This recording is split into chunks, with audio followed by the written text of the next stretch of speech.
Welcome back sa aking YouTube channel, Jeremy's TV Manila. Like, share, and subscribe. Anyway, wala nang pambayad to, libre lang. Tulong mo na lang din sa kapwa mo. Alright, thank you very much po. So, ang topic natin ngayon po, today's reflection o ang mabuting balita sa araw na ito. Magulo ba ang buhay mo? Wala ka bang katahimikan? Balisa ka ba? Gusto mo ng kapayapaan? May offer sa iyo ang ating Panginoong Yesus. Para sa ating mga Katoliko, lagi po natin itong nadidinig sa tuwing tayo ay nagsisimba. Sabi sa 1 chapter 14 verse 27, kapayapaan ang iniiwan ko sa inyo, ang aking kapayapaan ay ibinibigay ko sa inyo. So yan po, lagi po yan. Every time na may misa po, naririnig po natin yan sa mga pari, no? So, kung bakit mahalaga, no, yung sinabi ng ating Panginoong Yesus na kapayapaan. Dahil unang-una, alam naman po natin, dito sa mundong ibabaw na to, sobrang napakaraming problema at magulo. No? Kung iisipin mo, ang dami mong mga problemang kakaharapin. Di ba? Kaya kung sa panahon, sa panahon ng ating Panginoong Yesus, maraming tao ang nadidepress. Maraming tao ang may anxiety. Hanggang sa ngayon po, sa modern time natin, no, yan pa rin po ang nagiging problema ng tao. Depression at saka yung anxiety. Na kung saan ay talagang nakikipaglaban, no? Nakikipagbuno po tayo sa ating mga problema. Subalit dalawang bagay kung ano ang talagang pinoproblema natin. Una, yung mga nakaraan o yung mga lumipas na pangyayari sa ating buhay. Di ba? At ang iba naman ay yung future o yung darating pa lang na bukas. Yan po ang madalas nating pinoproblema. Yung nakaraan at saka yung bukas. 'Di ba? Kaya kung minsan may mga bago kang kakilala na ngayon lang kayo nagkita o kahit mga dati pang kakilala na matagal kayong hindi nagkita. Madalas po pag nagkukwento yan yung nakalipas. 'Di ba? Kung malungkot ang nangyari, maraming problemang dumaan sa kanya, bumagsak ang negosyo niya, nasira ang pamilya niya, at marami pang mga kwento, no, na hindi magaganda sa kanyang nakalipas. Pag tinanong mo naman ay kailan ba nangyari yan? 10 taon na ba? 15 years na ba? 20 years? Talagang dekada po. Hindi pa rin sila makamubon. Kung kaya dala-dala pa rin, no, yung mga problemang iniwan ng kanilang nakaraan. Yung iba naman, yung future, no? Malayo pa lang, pinoproblema na nila. Depressed na sila kagad, anxiety na sila kagad. Paano, halimbawa, di ba, kung papasukin ko itong negosyo na ito, baka ako babagsak. Kung magpapamilya naman ako, baka masisira. Yung tipo ba wala nang magandang mangyayari? Isa po yan sa pinoproblema ng tao. Kung kaya, di ba, balisa ka na, yung puso mo, hindi mo na alam kung anong gagawin. Yung mga desisyon mo, sira na. Dahil nga, masyado mo nang inaalala, no? Yung darating na bukas. Kaya marami po ang nagsasuffer sa mga ganitong sitwasyon o sa ating mga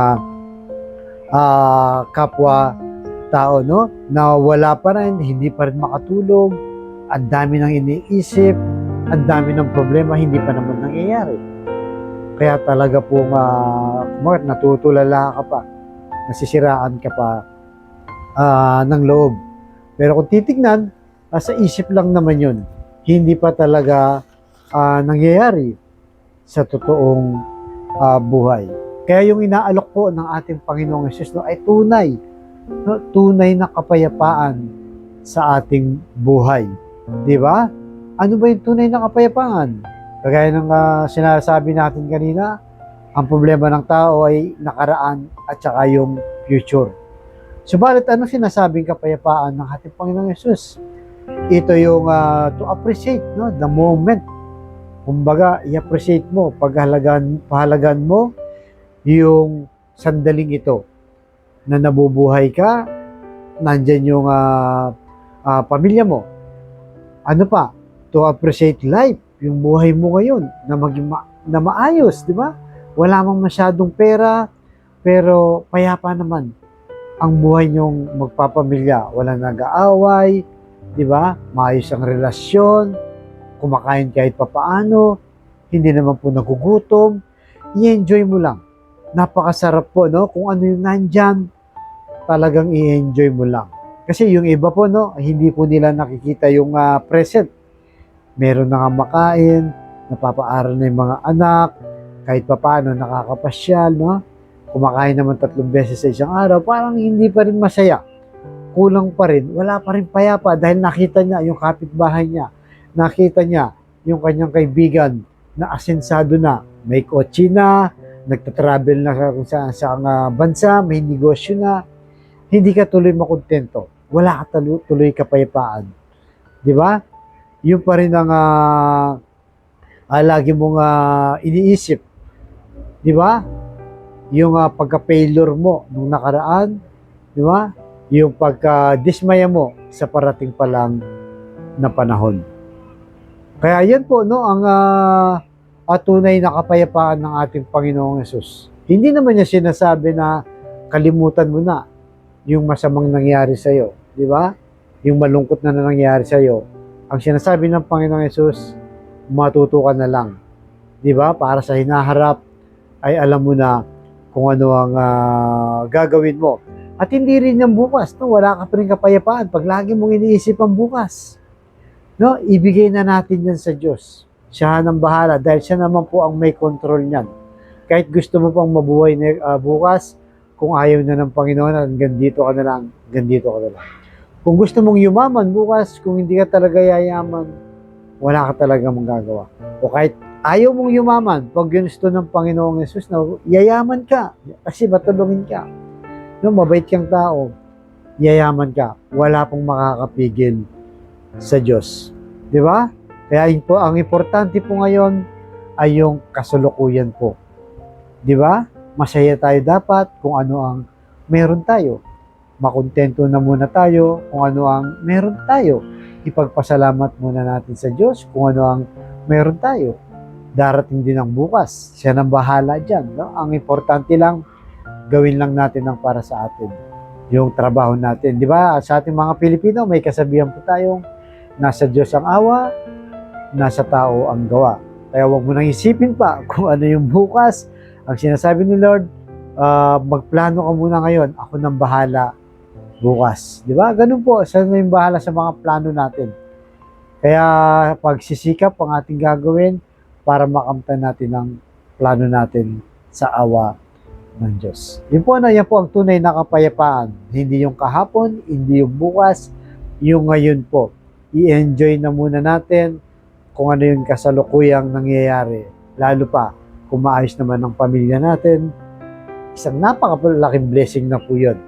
No, yung makaraos tayo araw-araw at darating yung araw ay asenso rin naman tayo. Yun na nga sa sipag at tiyaga nating gagawin. At siyempre, sa tulong ng ating Panginoong Yesus. Kaya sa kapatid nating nanonood sa aking vlog na may problema sa pamilya, problema sa financial, at problema rin sa kalusugan, narito ang kapayapaan ni Lord na ino-offer sa atin.